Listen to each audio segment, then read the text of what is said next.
నియోజకవర్గాల్లో మార్పులు చేర్పులపై వైసీపీ కసరత్తు చేస్తూనే ఉంది. ఇప్పటికే 5 జాబితాలు విడుదల చేసింది.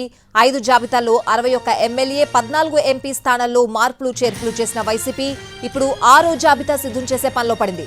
సీఎంఓ నుంచి ఫోన్ రావడంతో పలువురు నేతలు తాడేపల్లిలోని సీఎం క్యాంపు కార్యాలయానికి క్యూ కట్టారు.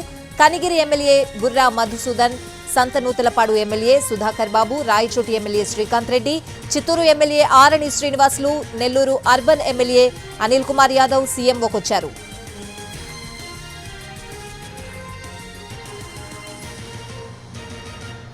నియోజకవర్గాల్లో మార్పులు చేర్పులపై వైసీపీ కసరత్తు చేస్తూనే ఉంది. ఇప్పటికే 5 జాబితాలు విడుదల చేసింది. ఇక 6వ జాబితా కోసం సిద్ధమవుతోంది. ఇదే అంశానికి సంబంధించి పూర్తి అప్డేట్స్ అడిగి తెలుసుకుందాం. మా ప్రతినిధి రెహానా ఫోన్ లైన్ లో ఉన్నారు. రెహానా, స్వాతి, ఇప్పటి వరకు 5 జాబితాలను పూర్తి చేసిన వైసీపీకి 6వ జాబితాకు సంబంధించిన కసరత్తు ప్రారంభించింది. అటువైపు అసెంబ్లీ, అదేవిధంగా లోక్సభ సెగ్మెంట్లలో మార్పులకు సంబంధించి ఇవాళ ఉదయం నుంచి మనం చూసుకున్నట్లయితే పలువురు ఎమ్మెల్యేలు సిట్టింగ్లు క్యాంప్ ఆఫీస్ కి క్యూ కడతా ఉన్నారు. బుర్రా మధుసూదన్, అదేవిధంగా సుధాకర్ బాబు, శ్రీకాంత్ రెడ్డి, అన్న రాంబాబు, అనిల్ కుమార్ యాదవ్, ఆర్ఎన్ శ్రీనివాసులు, ఇలా పలువురు ఎమ్మెల్యేలు వచ్చారు. వచ్చిన వాళ్ళలో మనం ప్రధానంగా చూసుకున్నట్లయితే ఉమ్మడి ప్రకాశం జిల్లాకు సంబంధించి గిద్దలూరు, అదేవిధంగా మార్కాపురం ఎమ్మెల్యేలు రావడం అనేది కొంత ప్రాధాన్యత ఉంటుంది. ఎందుకంటే ఈ 2 సెగ్మెంట్లలో మార్పులకు సంబంధించి గత కొద్ది రోజుల నుంచి చర్చ జరుగుతోంది.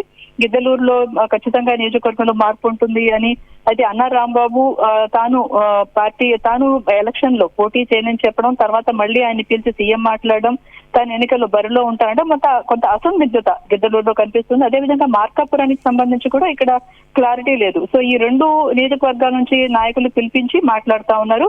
అదేవిధంగా చిత్తూరు ఎమ్మెల్యే ఆరణి శ్రీనివాసులు చూసుకున్నట్లయితే ఆయనకు రాజ్యసభ ఇస్తామని ఇప్పటికే పార్టీ నుంచి హామీ వచ్చినట్టుగా ఉంది. అయితే మరి తాజా మార్పులు చేర్పుల నేపథ్యంలో ఈ ప్రతిపాదన ఏమన్నా వెనక్కి వెళ్తుందా అన్న ఒక ఆందోళన కూడా చిత్తూరు ఎమ్మెల్యేలో మనకు కనిపిస్తూ ఉంది. అటువైపు అనిల్ కుమార్ యాదవ్ కి ఇప్పటికే నర్సరావుపేటకు సంబంధించి ఆయన లోక్సభ నుంచి బరిలో పెట్టాలని నిర్ణయించారు. సో ఈ క్రమంలోనే నర్సరావుపేట లోక్సభ పరిధిలో ఉన్న అంశాలకు సంబంధించి చర్చించడానికి కానీ పిలిచడం జరిగింది. సో మొత్తం ఏదైతే 6వ జాబితాలో ఎలాంటి మార్పులు చేర్పులు చేయాలి, ఏ సెగ్మెంట్లలో ఎవరిని గెలుపు గుర్రాలు ఎవరున్నారు, ఎవరిని బరిలో పెట్టాలన్న కసరత్తు సీరియస్ గానే పార్టీ పెద్దలు చేస్తున్నారు. Swathi. Right Rehana, thank you.